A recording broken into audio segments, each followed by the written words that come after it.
Silver flatware. Hey, you guys, knock it off. Cats, get the start over. I have an interesting collection I want to show you today of silverware, flatware. All these pieces come from one very small dump site that I happened across a number of years ago. But in it are a lot of, some of the pieces could go back to colonial times, which I'll show you in a minute. So I'm pretty sure on this, and they go through the 20s, 30s, up into the 50s. So it's a wide variety, and why is it all one place? So I want to give you an overall look at it, and then I'll tell you about three pieces that may go back to one of the signers of the Declaration of Independence. Be right back with you.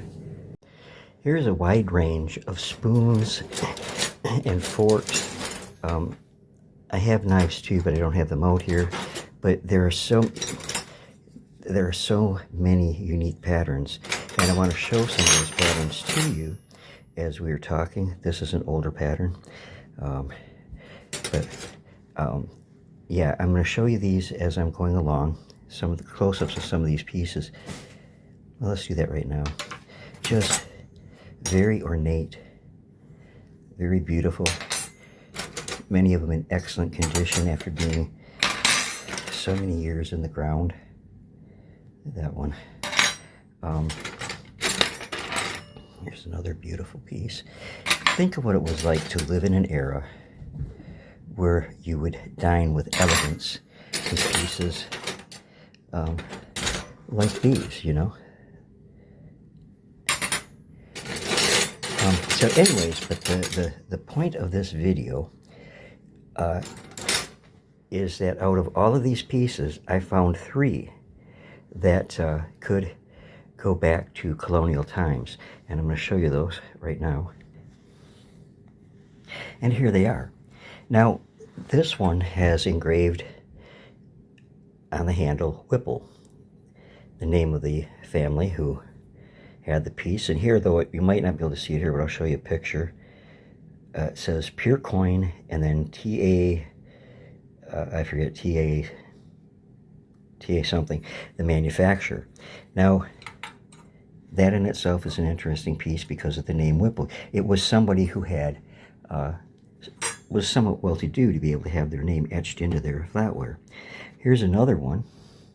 This one says, it's hard to read, but I think it says Maud on it. And it's not the quality of the one I just showed you, but it is of that same era. And then this one is a very common piece of that era, made out of copper mostly, and it was plated, I believe, with silver. And that style is indicative of the era we're going to be talking about. So let me tell you first about the one with Whipple on it. The engraving and markings on this piece tell us a lot of what we need to know to determine the age. On the back, as I said, it has in block letters here, pure coin. Pure coin. So that meant that it's made out of pure coin silver, melted down silver coins that were being minted at the time that this was produced were used to manufacture this. So it wasn't a cheap piece. And coin silver is a very high grade of silver. Its composition is actually 90%, whereas sterling silver is much, much less. So this was a piece that was owned by somebody who had money. So the next clue on there, well, let's look at that more first.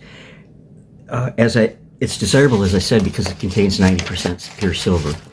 So coin silver was used in this manner in the late 18th century through the early 19th century. So through the late 1700s and early 1800s, this type of silver was used in making fine flatware, jewelry, and many other things that people would have desired to have out of a good quality silver. So on the front, we find, as I said, the name Whipple. Now, this is rather interesting because it matches the information I found on this William Whipple would match up with the era that this spoon is from. William Whipple was born in 1730 and he died in 1785, and he was a delegate from New Hampshire to the Continental Congress and a signer of the Declaration of Independence. He served as a brigadier general in the New Hampshire militia during the Revolutionary War, leading troops in battles such as the Battle of Saratoga. After the war, he served as an associate justice of the New Hampshire Supreme Court. He is buried in New Hampshire North Cemetery in Portsmouth, along with his former slave Prince, whom he had freed. So this spoon, given its provenance of when it is from, based on it being coin silver or pure coin, and the engraving style, the style of the handle, and the fact that it's not plate, it is solid. So it is a very unique piece and a very interesting piece to find in this particular dump, which is nowhere near New Hampshire. But when I find enigmatic pieces like this in an area where you might not expect to find them, I just, like with this, I attribute it to maybe, I think this was a single family dump, and it was, maybe they were cleaning out stuff that they had had a long time. They threw a lot of stuff away, didn't even know that was in there, or may have had some significance to that family at one time or another. But it is a fascinating piece, and a fascinating piece of American history. Let's move on to the other two spoons that I showed you. This one that I showed you that says, I believe it says Maud, is made by, well, maybe you can see it, I can't. I meant it, where is it? Oh, there it is. I don't know if you can see it or not. I can't at any rate. It has no silver imprint on it. So it is, it looks to me like it is plated, and probably plated copper, smells like copper. But it is, again, has the hallmarks of being of that era. The style of the handle, the style of the engraving, the whole general appearance. One other spoon, well, there are others, but one other spoon I want to show you of this particular possibly era is this one. Now, this is a very common spoon.